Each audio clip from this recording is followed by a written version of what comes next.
السلام علیکم ورحمۃ اللہ وبرکاتہ۔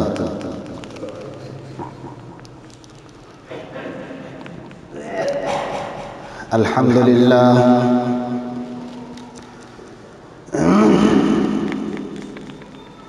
الحمد للہ نحمده ونستعینه ونستغفره ونؤمن به ونتوکل علیہ ونعوذ باللہ من شرور انفسنا ومن سیئات اعمالنا من يهده الله فلا مضل له ومن يضلله فلا هادي له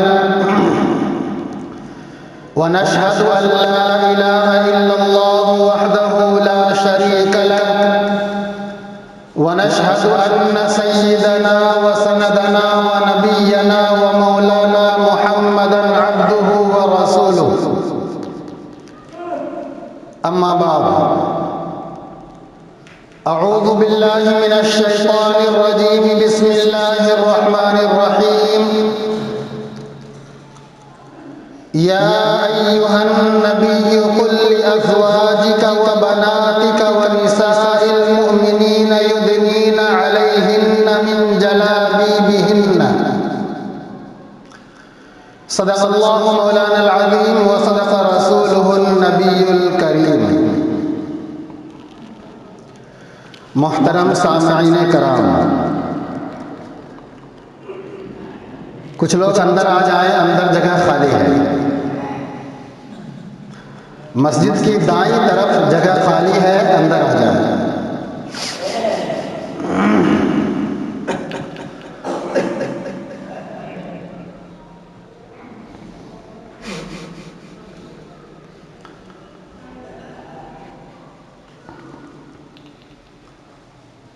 اللہ رب العزت نے اس امت پر بہت ہی احسان فرمایا ہے۔ قربان جائیں محمد عربی صلی اللہ علیہ وسلم پر کہ مدینے والے کے صدقے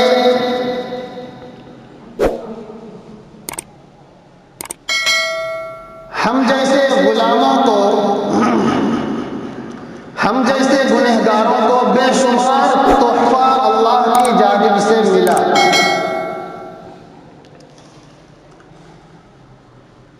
انہی تحفوں میں سے اللہ کی طرف سے جو انعامات اس امت پر ہوئے ہیں، انہی انعامات میں سے ایک انعام، ایک تحفہ، ایک عطیہ حیا ہے۔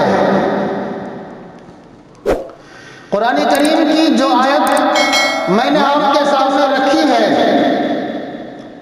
اس آیت کریمہ کے اندر اللہ نے پردے کا حکم دیا، حیا کو بتلایا۔ عورت کے پاس سب سے قیمتی زیور حیا ہے۔ ایک عورت کو، آپ اپنی بیوی کو، اپنی بہن کو، اپنی بیٹی کو، اپنی ماں کو لاکھوں روپے کے زیور پہنا دیں، ان کے جسم کو سونے سے سجا دیں، ان کے جسم پر ہیرے موتی جڑوا دیں، اور کسی دن اتفاق سے وہ سارے زیور چھن جائیں، وہ ہیرے موتی کا ہار غائب ہو جائے، سونے کا چین نکل جائے، ہر ایک زیور اتر جائے، سب کچھ واپس آ سکتا ہے۔ انسان کوشش کر کے، محنت کر کے حاصل کر سکتا ہے، کما سکتا ہے، لیکن جب ہماری اور آپ کی بیٹی، مسلمانوں کی بہن، مسلمانوں کی ماں، مسلمانوں کی بیوی سے جب عزت نکل جائے، آبرو نکل جائے، حیا ختم ہو جائے، وہ پوری دنیا کی دولت دے کر ہم واپس واپس نہیں لا سکتے، نہیں کر سکتے۔ حیا عورت کی زندگی میں، مرد کی زندگی میں، تمام انسانوں کی زندگی میں، وہ چاہے مسلمان ہو یا کوئی بھی ہو، کسی بھی مذہب کا ہو، ہر ایک کی زندگی میں سب سے قیمتی چیز حیا ہے۔ انسان کے پاس عزت نہ ہو، حیا نہ ہو، بے پردگی ہو، عریانیت ہو، فحاشی ہو، دنیا اس کی عزت نہیں کرتی۔ اللہ کا شکر ادا کریں کہ اللہ نے اس امت کو خاص طور پر پردے کا حکم دیا۔ اللہ رب العزت،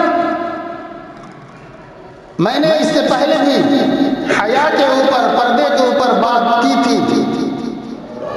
آج اگر اللہ نے چاہا تو میں بات پوری کروں گا، بیدار ہو کر سنیے گا، سوتے ہوئے نہیں۔ باہر آواز آ رہی ہے برابر؟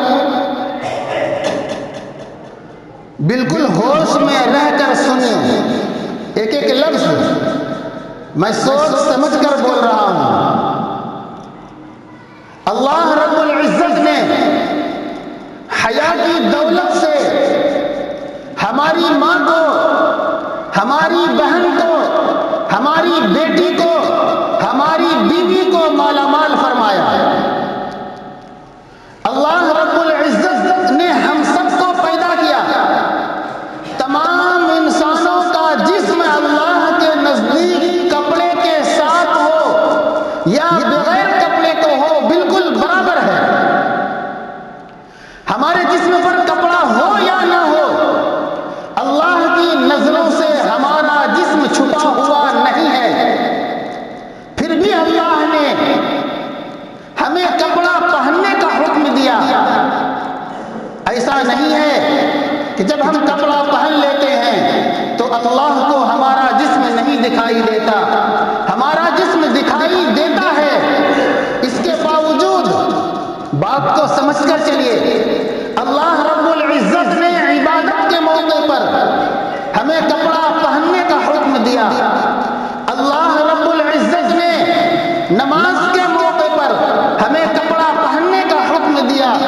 اللہ نے جب عورتوں کو اپنے سامنے کھڑا کیا، مصلی پر کھڑا کیا، تو کپڑا پہنا کر کھڑا کیا، مکمل بدن کو چھپا کر کھڑا کیا، تو پھر ہم کون ہوتے ہیں اپنی بیوی کے کپڑے کو اتار کر ان کو بازاروں میں گھمانے والے؟ پھر ہم کون ہوتے ہیں اپنی بیٹی کو ننگا کر کے بازاروں میں بھیجنے والے؟ پھر ہم کون ہوتے ہیں اپنی بہو کو ننگا کر کے سماج میں بھیجنے والے؟ کہاں گئی غیرت ہم مردوں کی؟ کہاں گئی غیرت ہم مردوں کی جب ہماری بیٹی اور بہن پر غیر مرد نگاہ ڈالتے ہیں، ہوس کی نگاہ ڈالتے ہیں، تو ہماری آنکھوں میں غیرت کیوں نہیں آتی ہے؟ آج مسلمانوں کی بیٹی پر غیر قوم ہوس کی نگاہ ڈالتی ہے، مسلمانوں کو غیرت نہیں آتی، ماں باپ کو غیرت نہیں آتی ہے۔ لوگ کہتے ہیں کہ پردہ میں رکھ کر ہم اپنی بیٹی بہو کو قید کرتے ہیں۔ کیا حضور صلی اللہ علیہ وسلم کو یہ بات سمجھ میں نہیں آئی تھی؟ کیا اللہ کو یہ بات سمجھ میں نہیں آئی تھی؟ نعوذ باللہ۔ اگر کسی کا خیال بھی ایسا ہوتا ہے کہ اسلام نے پردے کا حکم نازل فرما کر عورتوں کو قید کیا ہے، ترقی کے اندر رکاوٹ پیدا کر دیا ہے، تو وہ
ماں باپ کو شکایت ہوتی ہے کہ یہ فیشن چلا ہوا ہے. یہ کون سا فیشن ہے جس میں ہماری بہن کی عزت اتر جائے؟ یہ کون سا فیشن ہے جس میں ہماری بیٹی کی عزت نیلام ہو جائے؟ یہ کون سا فیشن ہے؟ یہ کیسی مجبوری ہے جس میں ہماری ماں اور بیوی پر دوسرے لوگ نظر ڈالیں؟ یہ کون سی مجبوری ہے؟ ہم نے بچپن سے ان کو سکھایا نہیں کہ جب بڑے بھائی آئیں، جب والدین آئیں، جب والد آئیں، جب چچا آئیں، جب دادا آئیں، جب پھوپھا آئیں، جب ماما آئیں، سر پر دوپٹہ رکھا کرو بیٹی. ہم نے بچپن سے ان کو سکھایا ہی نہیں. جب بڑی ہو گئی اب ہم شکایت کرتے پھرتے ہیں کہ میری بیٹی میرے ہاتھ سے باہر نکل گئی، میری بیٹی میرے ہاتھ سے باہر نکل گئی، اب دوپٹہ سر پر نہیں رکھتی ہے. ہم نے بچپن سے ان کو یہ تعلیم دی ہی نہیں، تو آج کیسے سر پر دوپٹہ رکھ لے گی؟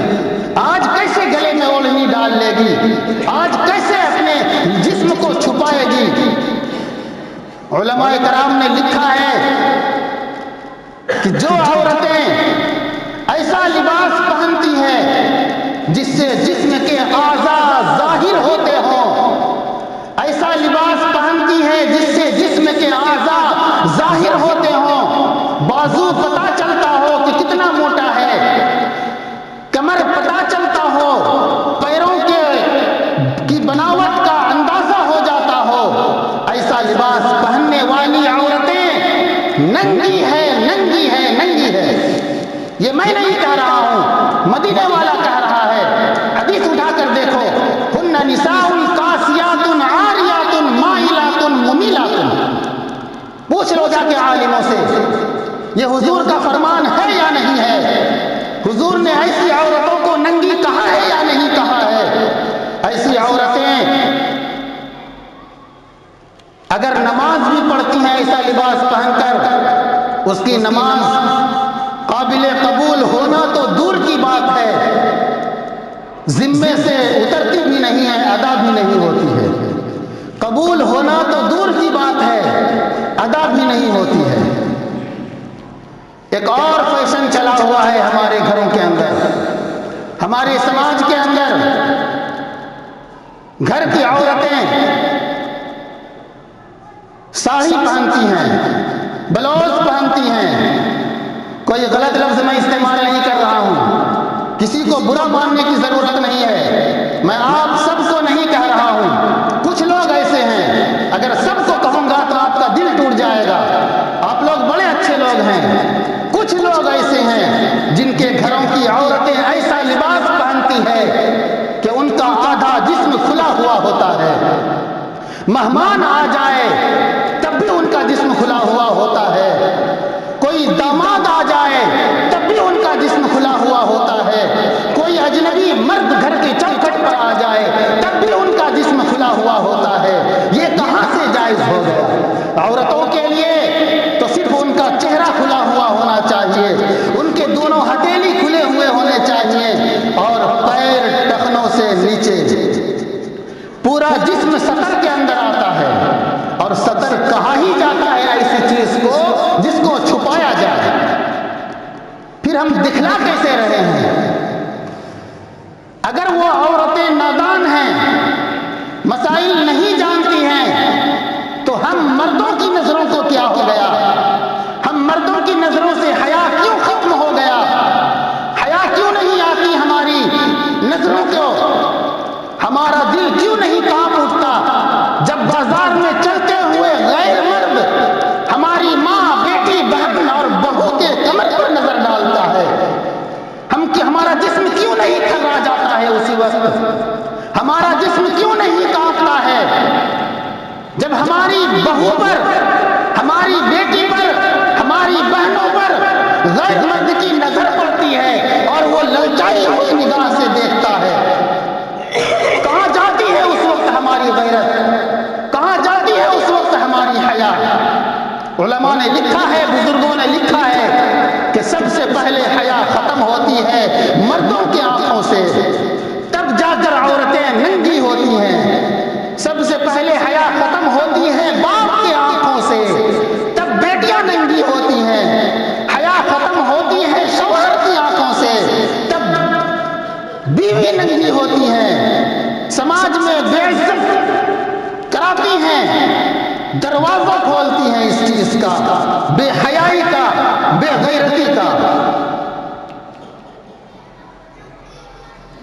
سو کر بات نہ سنیے گا، مختصر سا وقت بچا ہے۔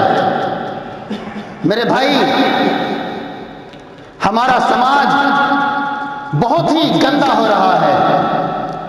ایسے حالات میں جبکہ ہر طرح سے مسلمان پریشان حال ہے، پورے ملک کے اندر مسلمان گھرا ہوا ہے، کوئی بھی قانون نافذ ہوتا ہے مسلمانوں کے خلاف اس میں سازش ضرور ہوتی ہے۔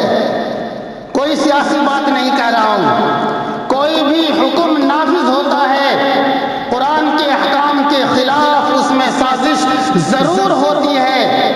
آخر کیا وجہ ہے کہ سب چڑھے آ رہے ہیں مسلمانوں پر؟ وجہ یہ ہے کہ ہماری حیا ختم ہو گئی، دشمن طاقتور ہو گیا۔ وجہ یہ ہے کہ ہمارا ایمان کمزور ہو گیا اور ادھر دشمن طاقتور ہو گیا۔ آپ نے سنا نہیں وہ واقعہ؟ مسلمانوں نے صرف مسواک کرنا شروع کیا، جنگ فتح نہیں ہو رہی تھی، تمام صحابہ پریشان ہیں، فتح نہیں کر پا رہے ہیں، ایک سنت کو زندہ کیا، فتح نصیب ہوئی۔ ہماری آنکھوں سے حیا ختم ہو گئی، حضور کی سنتوں کو پامال کر دیا، ہمارے گھروں سے عزت نکل گئی، ہمارے گھروں سے برکتیں نکل گئی، ہماری عورتیں ننگی ہو گئیں۔ میرے بھائی، ایسے وقت میں جبکہ ہماری زندگی کے اندر اسلام نہیں ہے، ہماری زندگی کے اندر قرآن نہیں ہے، ایسے وقت میں جبکہ ہماری زندگی کے اندر حضور کی سنتیں نہیں ہیں، پھر ہم کہتے ہیں کہ اللہ کی مدد کیوں نہیں آتی؟ کافروں کو کیوں اللہ نے ہم پر مسلط کر دیا؟ فجر چھوڑ کر بستروں پر سوتے رہے اور کہتے ہیں کہ اللہ کی مدد کیوں نہیں آتی؟ زبان پر گندی گالی ہے اور کہتے ہیں کہ اللہ کی مدد کیوں نہیں آتی؟ ماں باپ کی ہم قدر نہیں کرتے اور کہتے ہیں کہ اللہ کی مدد کیوں نہیں آتی؟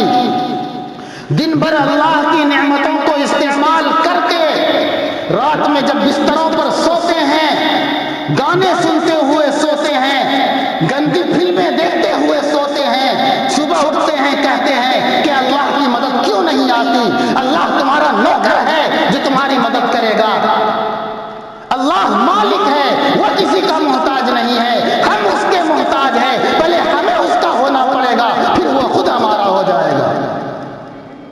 حضور نے فرمایا من کان للہ کان اللہ لہ، جو شخص اللہ کا ہوتا ہے اللہ اس کا ہو جاتا ہے۔ پہلے ہمیں اللہ کا ہونا ہے، ہم اللہ کے محتاج ہیں، اللہ ہمارا محتاج نہیں ہے، وہ ہمارا غلام نہیں ہے، ہم اس کے غلام ہیں، وہ ہمارا خالق ہے، ہم اس کے بندے ہیں، ہم اس کے نوکر ہیں۔ پہلے ہمیں اس کے حکم کی پیروی کرنی ہوگی، پھر ہمارے اوپر اس کی مدد آئے گی۔ جب تک ہم پیروی نہیں کرتے اللہ کی، پھر یہ سمجھنا کہ یہ ظالم قوم ہم پر سے ہٹ جائے، یہ ممکن نہیں ہے۔ ہم دن رات گناہوں میں ملوث رہیں اور یہ سمجھیں کہ اللہ کی مدد کیوں نہیں آتی، ہم سود کھاتے رہیں اور یہ سمجھیں کہ اللہ کی مدد کیوں نہیں آتی، ہم جوا کھیلتے رہیں، اس سے آنے والی رقم کو اپنی پیٹوں کے اندر بھرتے رہیں، اس رقم سے، سود کی رقم سے، جوئے کی رقم سے اپنے بچوں کی تعلیم دیتے رہیں اور یہ کہیں کہ اللہ کی مدد کیوں نہیں آتی۔ کیسے اللہ کی مدد آئے گی؟ سود کی رقم کھانا، سور کا گوشت کھانا برابر ہے، اللہ نے دونوں کو حرام کیا ہے، دونوں حرمت میں برابر ہے، پھر ایک چیز کو کھاتے ہو دوسری چیز کو کیوں نہیں کھاتے؟ کہاں گئی غیرت مسلمانوں کی؟ کہاں گئی حیا مسلمانوں کی؟ مسلمان ہیں، کلمہ پڑھنے والے ہیں، کس کے امتی ہیں؟ محمد عربی صلی اللہ علیہ وسلم کے امتی ہیں۔ زندگی کے اندر حیا نہیں ہے، زندگی کے اندر پاک زندگی کے اندر شرم نہیں ہے، زندگی کے اندر بڑوں کی قدر نہیں ہے، زندگی کے اندر ماں باپ کی قدر نہیں ہے، آنکھوں میں قدر نہیں ہے، عزت نہیں ہے دوسروں کی، اللہ کی مدد کیا خاک آئے گی؟ یاد رکھیں ہم سب اللہ کے محتاج ہیں، اللہ ہمارا محتاج نہیں ہے۔ اگر ہم چاہتے ہیں کہ اللہ ہماری مدد کرے تو پہلے ہمیں اپنے آپ کو بدلنا ہوگا، ہمارے اخلاق بدلنے چاہیے، ہمارے خوراک بدلنے چاہیے، ہمارے لباس بدلنے چاہیے، ہمارے نظریے بدلنے چاہیے، ہماری سوچ بدلنی چاہیے، ہماری گفتار بدلنی چاہیے، ہماری رفتار بدلنی چاہیے، تب اللہ کی مدد آئے گی، ورنہ اللہ کی مدد ایسے نہیں آنے والی۔ ابھی ملک کے حالات پھر سے بدلے، پھر سے لاک ڈاؤن شروع ہوا۔ ایسے حالات میں کیا کریں گے مسلمان؟ ایسے حالات میں کیا کریں گے مدارس والے؟ ایسے حالات میں کیا کریں گے مساجد والے؟ کس طرح سے مسلمان تعلیم دیں گے اپنے بچوں کو؟ قرآن سینے کے اندر کیسے محفوظ ہوگا جب سالوں سال مدارس بند رہیں گے، مساجد بند رہیں گے؟ سینے کے اندر ہم قال رسول اللہ صلی اللہ علیہ وسلم کو کیسے محفوظ کریں گے؟ ہمارے بچوں کی زندگی کیسے سنورے گی؟ سب کچھ کیوں تباہ ہو رہا؟ ظہر الفساد فی البر والبحر بما کسبت ایدی الناس، یہ سب ہمارے ہاتھوں کی کمائی ہے، ہماری برائیوں کا نتیجہ ہے جو چاروں طرف سے ظلم نے ہمیں گھیر رکھا ہے، چاروں طرف سے ظلم نے ہمیں گھیر رکھا ہے۔ یہ سب نتیجہ ہے ہماری برائی کا، یہ سب نتیجہ ہے ہماری بے حیائی کا، یہ سب نتیجہ ہے ہمارے حرام خوری کا۔ میں سب کو نہیں کہہ رہا ہوں، بلکہ آپ سب کو کہہ نہیں رہا ہوں، آپ سب تو بالکل اچھے لوگ ہیں، کچھ لوگوں کو کہہ رہا ہوں، ہو سکتا ہے وہ یہاں ہو بھی، ہو سکتا ہے وہ نہ بھی ہو، میں کسی کو ٹارگٹ نہیں بنا رہا ہوں۔ ایک عام بات جو دل کے اندر تڑپ ہے، مسلمانوں کی زندگی کیسی ہونی چاہیے، حیا کتنی ہونی چاہیے، عزت کیسی ہونی چاہیے، بہو بیٹی کے سر پر دوپٹہ ہونا چاہیے یا نہیں ہونا چاہیے، یہ تڑپ ہے دل کے اندر، اسی لیے کہہ ڈالا آپ کے سامنے۔ اگر آپ لوگ بے پردہ کے پسند کرتے ہیں تو وہی مبارک آپ کو، آپ کی بیٹی بہن کو کوئی دیکھے، ان کی عزت کو برباد کرے، غیرت آپ کے اندر نہ جاگے تو آپ کو مبارک، لیکن ہمارا اسلام اس کی اجازت نہیں دیتا ہے، نہیں دیتا۔ مدینے والے اس کی اجازت نہیں دیتے ہیں کہ کوئی مسلمان اپنی بیٹی کو بازار کے اندر بغیر دوپٹہ کے بھیجے، اپنی بیٹی کو چست لباس پہنا کر بھیجے جس سے جسم کا ہر اعضا دکھائی دیتا ہو، جس سے شراب پینے والے، گائے کا پیشاب پینے والے ہماری بہن کی عزت پر نظر ڈالے، پتھر کے سامنے سر جھکانے والے ہماری ماں کی عزت پر نظر ڈالے، پیشاب پینے والے گائے کے وہ ہماری بہو کی عزت پر نظر ڈالے، یہ ہم برداشت نہیں کر سکتے، یہ اسلام برداشت نہیں کر سکتا، یہ مدینے والوں برداشت نہیں کر سکتا۔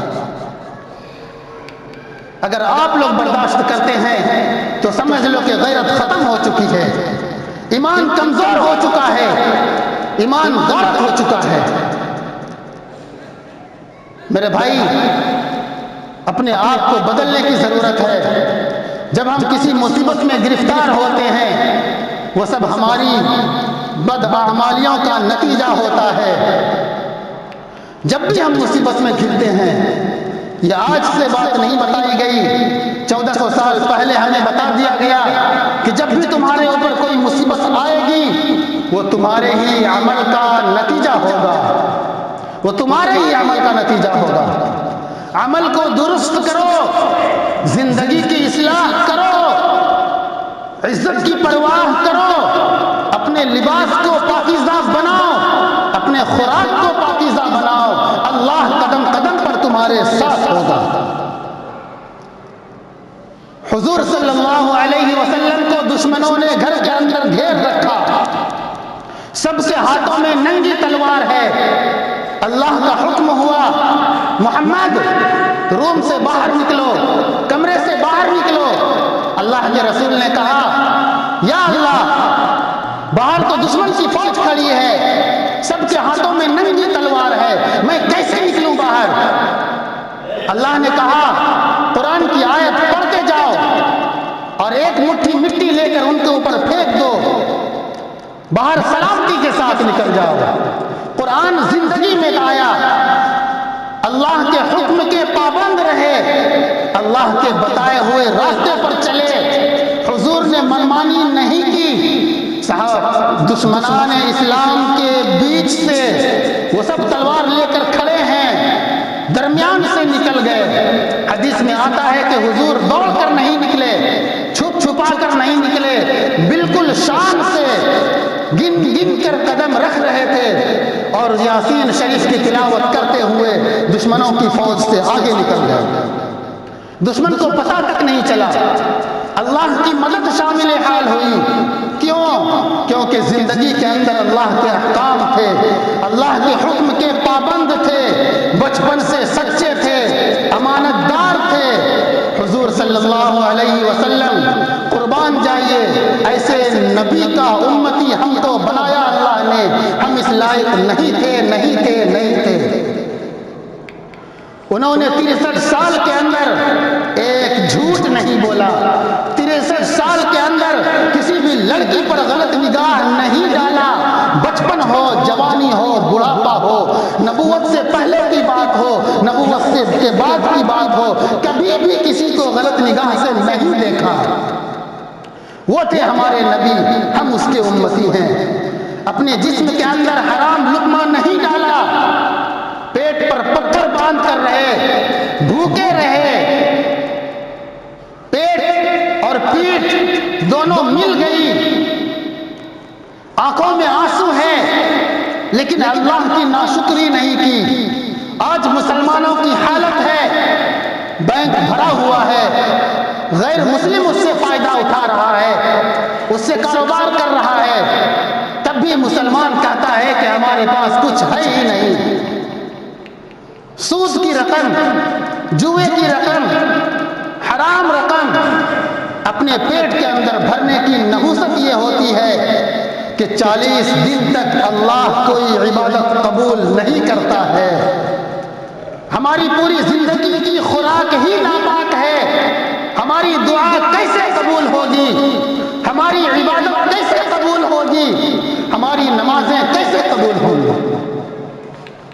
میرے بھائی وقت زیادہ ہو گیا، معذرت چاہتا ہوں، انشاءاللہ پھر موقع ملا تو پھر آپ کے سامنے بات آئے گی۔ اللہ تعالیٰ کہنے سننے سے زیادہ عمل کی توفیق عطا فرمائے۔ وآخر دعوانا ان الحمدللہ رب العالمین۔